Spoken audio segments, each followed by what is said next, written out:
On pourrait dire de Sarah que c'est une jeune fille à la tête bien pleine. Née à Genève, en Suisse, elle entame sa 2e année de médecine alors qu'elle n'a pas encore fêté ses 20 ans. Sa passion, la plongée sous-marine et les animaux. Les gros animaux de préférence. Sarah va être servie. Arte l'envoie au Laos, le pays aux millions d'éléphants. Des éléphants pourtant en sursis. Dans quelques jours, elle rencontrera les responsables d'Elephantasia, une association française qui se bat pour la protection des éléphants et qui lutte pour empêcher leur disparition. Voilà, on peut aller faire un petit tour. C'est impressionnant, oh mon Dieu. Ouais, c'est comme parti. Un poney, mais en beaucoup plus grand. Waouh. Celui-là, tu vois, il a eu un problème, il a sauté sur un obus. Il a sauté sur un obus.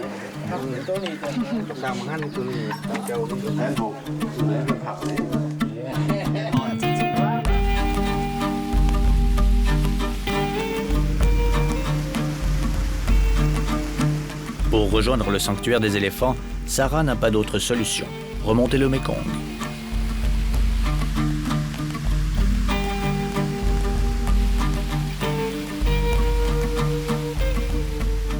Le Mékong, colonne vertébrale du Laos, le seul pays du sud-est asiatique privé d'accès à la mer. Un fleuve mythique qui traverse sur près de 4800 km pas moins de 6 pays. Un fleuve nourricier pour 65 millions d'habitants. En période de mousson, le Mékong est loin d'être un fleuve tranquille. Ses longues heures de bateau permettront à Sarah d'entrer progressivement dans son voyage, comme une impression de remonter dans le temps, de s'enfoncer un peu plus dans l'inconnu. La première journée sur le Mékong, c'était pour moi une totale découverte. On a navigué pendant des heures sans croiser personne et j'avais vraiment l'impression d'être seule au monde et d'explorer, d'être la toute première à explorer cette partie du Laos et c'était un sentiment assez super. Sarah n'est pas tout à fait seule. Elle a rendez-vous avec Sébastien, le responsable de l'association Elephantasia, une association française qui se bat pour la survie des éléphants. Excuse me, do you speak English? No. It's okay. Ça va? Bonjour Sébastien, enchantée. Ça fait mon voyage? Oui, très bon, merci. C'est bien passé? Oui, super. Bon. Bienvenue à Hong Sa, le fief des éléphants, là-haut. On va monter là-haut, puis on a encore une petite heure de route avant d'atteindre le bourg, donc je propose qu'on y aille, parce que la route n'est pas terrible.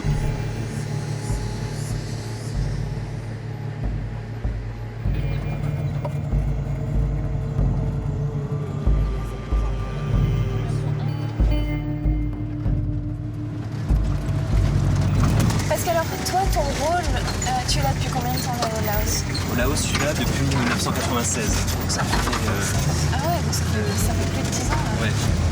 J'étais amené à voir des éléphants en permanence parce que c'est un symbole tellement fort en Asie, l'éléphant, qu'on le retrouve tout décliné sur toutes les sortes de marques possibles, de logos. Donc l'imagerie contemporaine déjà, elle est très riche en éléphants. D'autre part, je savais quand même que j'étais au pays du million d'éléphants et ça m'intriguait un peu de ne pas en voir. Et on est arrivé sur cette piste-là d'ailleurs, c'est comme ça que ça a commencé, Elephantasia, en débarquant à Tasuang, là où tu es arrivé, et en remontant cette piste jusqu'à Hong Sa, où là on a trouvé vraiment le berceau d'une culture de l'éléphant encore vivace. Comment on dit éléphant là-haut? Sang. Sang? C'est X-A-N-G. Sang. Le X on prononce comme S. Sang. J'ai rencontré Sébastien aujourd'hui et j'ai posé plein de questions et j'ai pas fini. J'ai encore plein de questions à lui poser. Il m'a parlé de son projet, de son organisation et il m'a parlé des éléphants aussi un peu et j'ai vraiment hâte de les rencontrer demain. D'après les estimations les plus optimistes, il resterait moins de 2000 éléphants au Laos. La moitié d'entre eux vivent à l'état sauvage. D'ici une trentaine d'années, ils pourraient tout simplement disparaître. Une utilisation intensive pour les travaux de débardage perturbe leur cycle de reproduction et divise par 2 leur espérance de vie. Grosso modo une quarantaine d'années au lieu de 80. De manière traditionnelle, l'éléphant il a toujours été utilisé à l'échelle du village. On l'utilisait pour le transport du riz après la récolte, ou alors on l'utilisait pour transporter du bois pour construire des maisons. Il y avait toujours une utilisation qui était villageoise et avec l'industrialisation de l'exploitation forestière, et les éléphants qui sont les seuls à parvenir sur des sites assez accidentés sont toujours utilisés.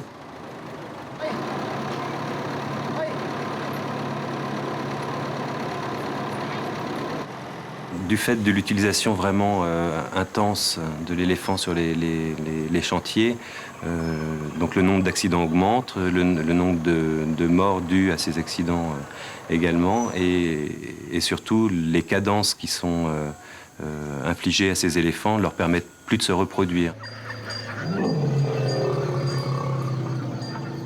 Nous sommes à la veille du départ en trek.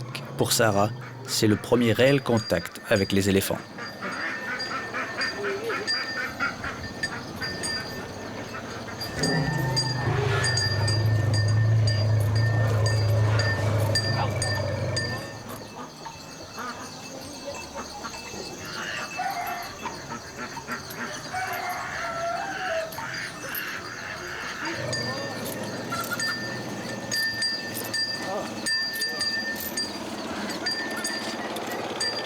Celle-là, qui est tout au fond. C'est que des femelles là? Là, c'est des femelles, oui. On peut, avec les éléphants, je peux m'approcher moi ou c'est comment ça se passe? Oui, bah, quand il y a le cornac dessus, en général, on peut... Il n'y a pas de problème, d'accord. Et où est-ce qu'ils sont beaux? Tu vois, là, il y a plein d'abcès aussi, sous le ventre. La beauté d'un éléphant, il dit souvent que ça se voit à la queue. Une belle queue comme ça, en forme de mangue, Ouais, c'est bien. prétendument un signe de beauté chez un éléphant. On va aller voir ce que font nos vétérinaires, ce qui est prévu. Tiens.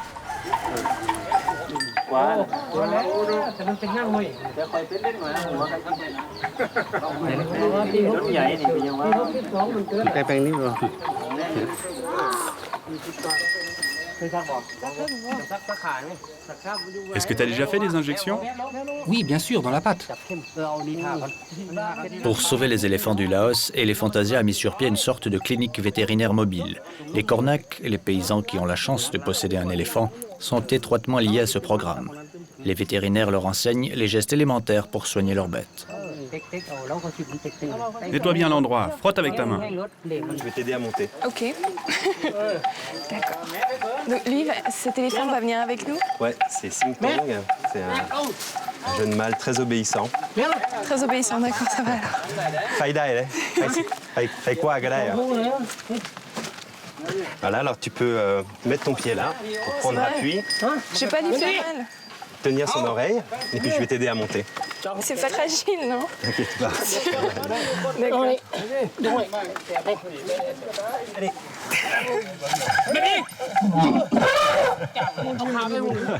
Et tu peux mettre ta jambe de l'autre côté. Voilà. Voilà. Tiens, Paipoun, Gadai. Mon Dieu. Faut pas que je me mette plus en arrière? Tu peux te mettre plus en avant, si tu veux. Il est deux mains sur les grosses boules que tu as en haut. Voilà. Non, c'est impressionnant. Je suis sous le charme. Ouais, c'est comme un poney, mais en beaucoup plus grand.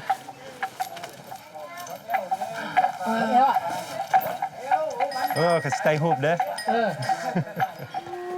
Et mais je tremble, c'est horrible, c'est impressionnant.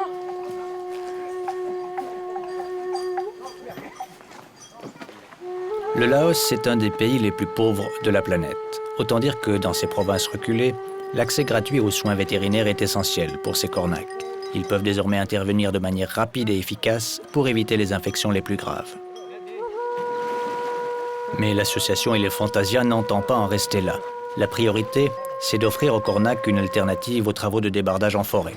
D'où cette idée d'ouvrir de nouveaux itinéraires de trek au cœur même de la jungle laotienne.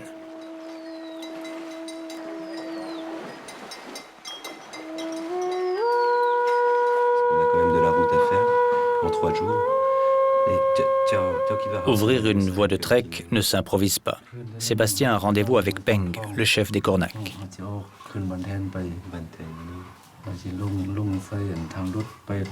Et l'idée étant d'arriver au bord du Mekong, qui se trouve à peu près à une trentaine de kilomètres, au nord de notre point de départ qui est Rongsa. Donc le Mekong est en haut là.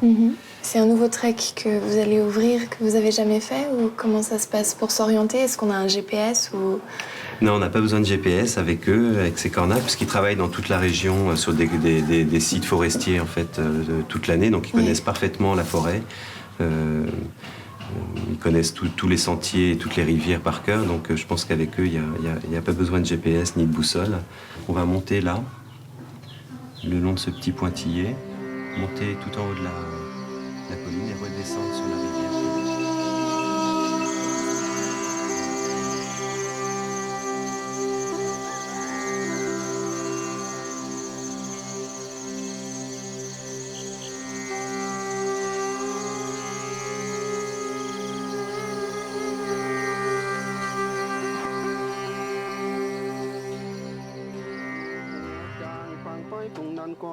Le bouddhisme a toujours fait bon ménage avec des cérémonies animistes qui n'ont rien à voir avec la religion officielle. C'est ainsi qu'à la veille du départ, il est impossible d'échapper à la cérémonie dite du bassi.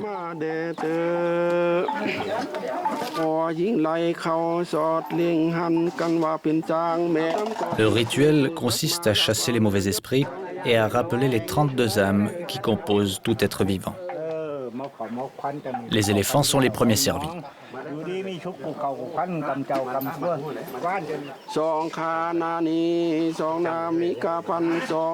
Ce sera ensuite le tour de Sarah et Sébastien. Ces bracelets de coton sont censés les protéger des pièges et des sortilèges que leur réserve la forêt. Mais Sarah n'est pas tout à fait au bout de ses peines.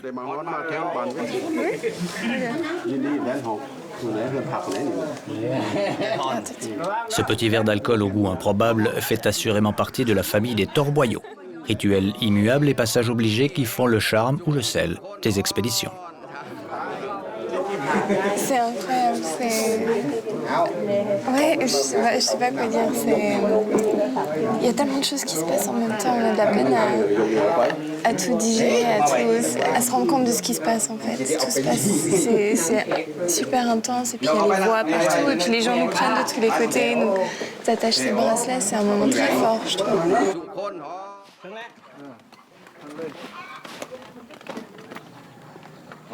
Si les éléphants ont de la mémoire, Sarah a de la patience. Après 2 jours passés dans les aéroports, une journée harassante le long du Mékong et des heures de 4x4 sur une piste capricieuse, la voilà à pied d'œuvre.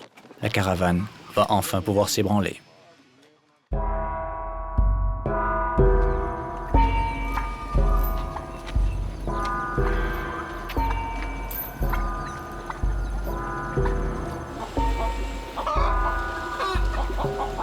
Au Laos, il y a quand même très peu de centres touristiques. Tout est concentré dans 2 ou 3 destinations.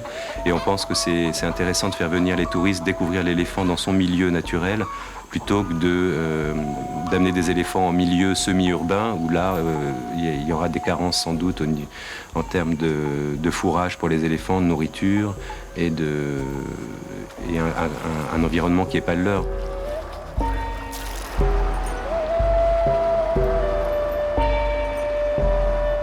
Un éléphant ne manque aucune occasion de se nourrir. Il engloutit quotidiennement entre 100 et 150 kilos de feuillage, mais pas n'importe lequel. Une vingtaine d'essences différentes sont nécessaires à son équilibre alimentaire.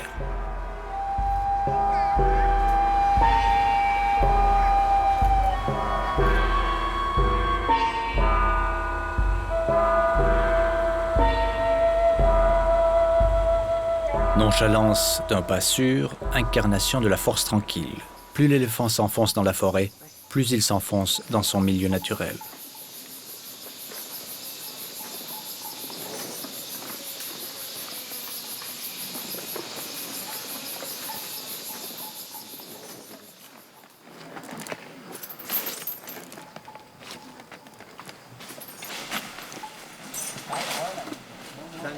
Ils peuvent tenir combien de temps sans boire? Tu sais, ils ont une réserve d'eau. Ils ont besoin de beaucoup d'eau par jour. Ils ont besoin de 60 à 100 litres par jour. Donc, ouais, c'est énorme. C'est vraiment un animal d'eau. Et en plus, il faut qu'ils prennent un bain quotidien. Donc on ne s'éloigne jamais des ruisseaux et des rivières. Ouais.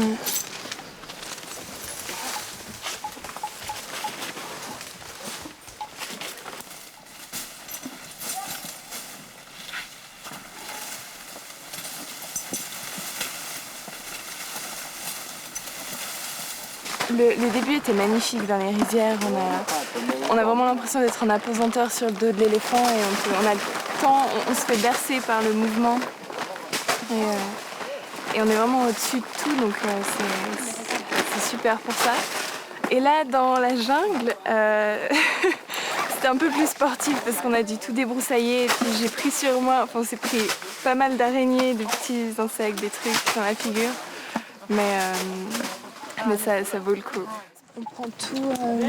Voilà, on va se mettre, tu vois, tous les éléphants arrivent et puis on décharge les trucs un par un. On va tout poser là pour l'instant. D'accord.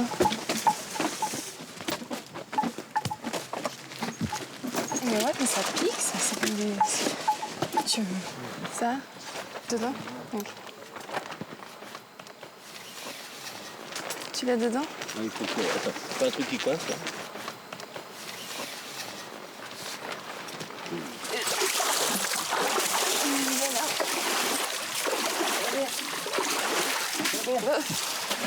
Sarah se sent de plus en plus à l'aise avec les éléphants.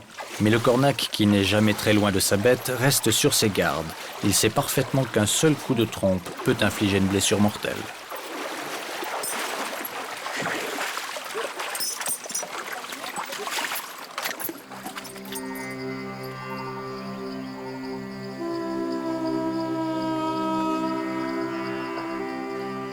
Un éléphant se contente de 3 heures de sommeil par jour.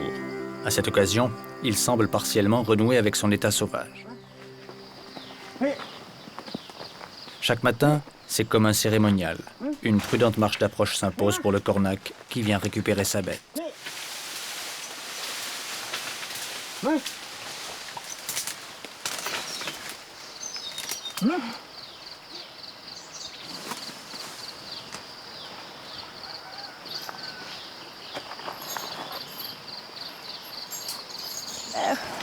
Trois ou 4 tonnes qui se balancent au bout d'une laisse dérisoire.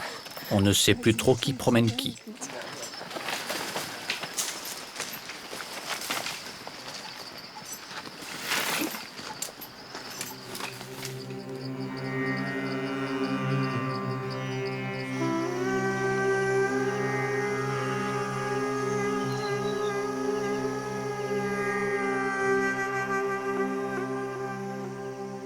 On a passé la nuit sous tente avec les éléphants pas très loin qui étaient attachés un peu partout dans la forêt. Moi, je suis habituée à mon petit confort avec un lit bien douillet, tout ça. Et là, c'est vrai qu'on est, on est sous tente. Et le sol n'est pas super doux non plus, mais c'est ce genre d'expériences qui font que le voyage reste quelque chose de si spécial et si riche parce qu'on est vraiment immergé avec les gens et même si on vit à la dure, c'est pour le mieux et c'est chouette aussi.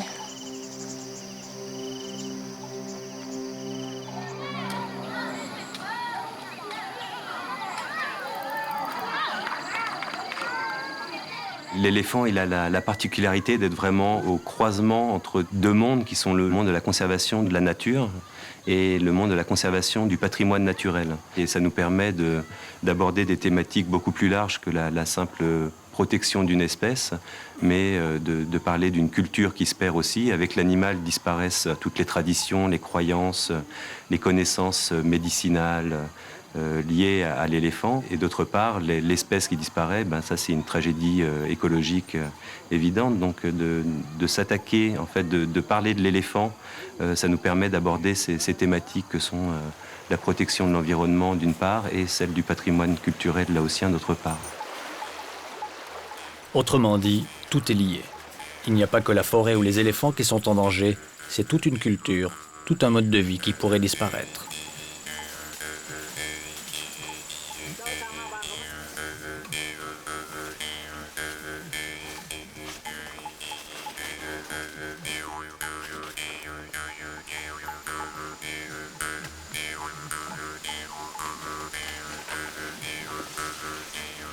Sarah prend progressivement conscience que derrière la protection de la forêt et des éléphants, il y a des hommes, des femmes et des enfants qui survivent dans des conditions extrêmement difficiles.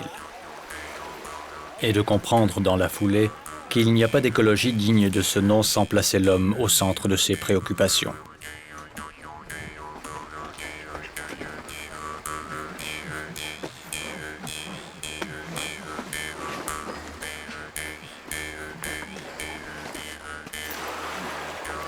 Là, on est monté, quand on est sorti du village, on a passé la rivière une fois, là.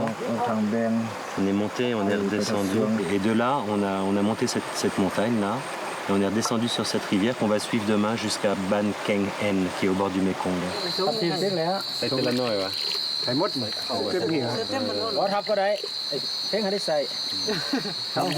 Nouvelle veillée au coin du feu et nouveau rituel tout aussi incontournable. Les Cornacs invitent Sarah à goûter à une autre spécialité locale, la bière de riz.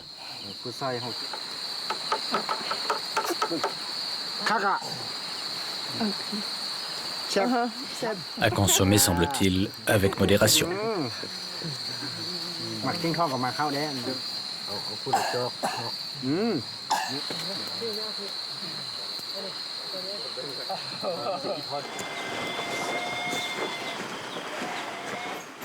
Ce matin, en quittant le camp, c'était un réveil un peu difficile. Je crois que c'était la bière de riz que j'ai mal supporté, le manque de sommeil, tout ça. J'étais un peu vaseuse. Mais dès que je suis montée sur l'éléphant, il y a tout qui s'est évaporé.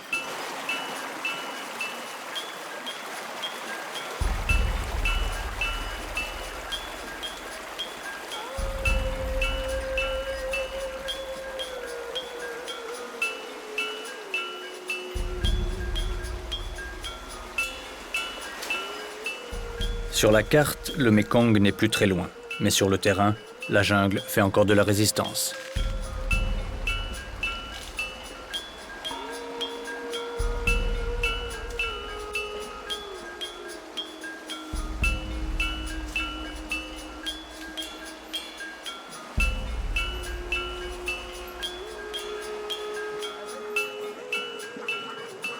L'éléphant, il a vraiment cette particularité d'être très précis dans sa démarche, de faire très attention. Donc il a un pas vraiment très lent, une démarche très chaloupée, et il fait vraiment, c'est le 4x4 de la forêt.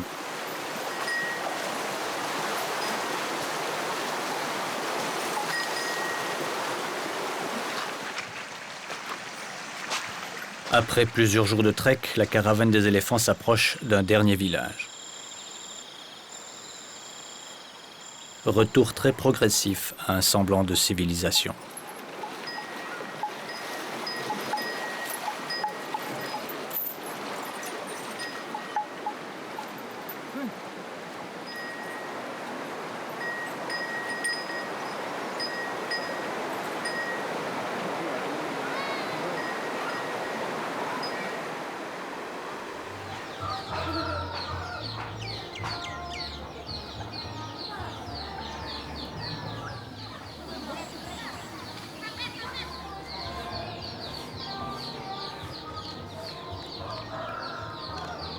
Chouchou, tu restes en place. Hein. Pour Sarah, c'est le moment de prendre congé de son éléphant. Ok. Bye. Au terme d'un voyage comme celui qu'on vient de faire ici au Laos, nous, ce qui nous intéresse, c'est vraiment le témoignage que Sarah apportera avec elle de retour dans son pays sur les conditions dans lesquelles vivent les derniers éléphants et les derniers cornacs du Laos. Non, pas là. Non, non, non, non, non. Je pense que c'est là qu'on a un message à faire passer sur le fait que cette harmonie, en fait, elle est aujourd'hui menacée par pas mal de pression, par la destruction des forêts, par la mécanisation des moyens d'exploitation, par la modernité en général. Se développer, c'est important, mais se développer trop vite, ça déséquilibre complètement des régions tout entières et des modes de vie traditionnels et des connaissances très anciennes. Et évidemment, cette relation à l'éléphant, qui est le plus gros mammifère terrestre, elle est d'autant plus impressionnante, en fait, quand on arrive ici.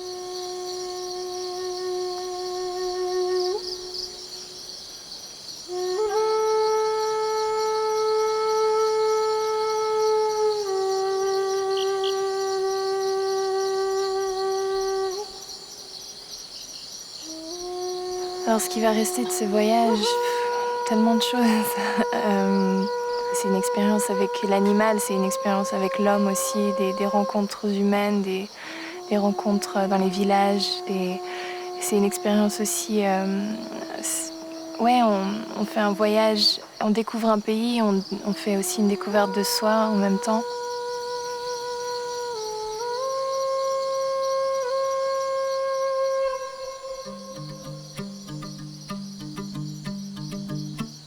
Avant d'entreprendre ses études universitaires, Sarah hésitait entre la médecine humaine et la médecine vétérinaire.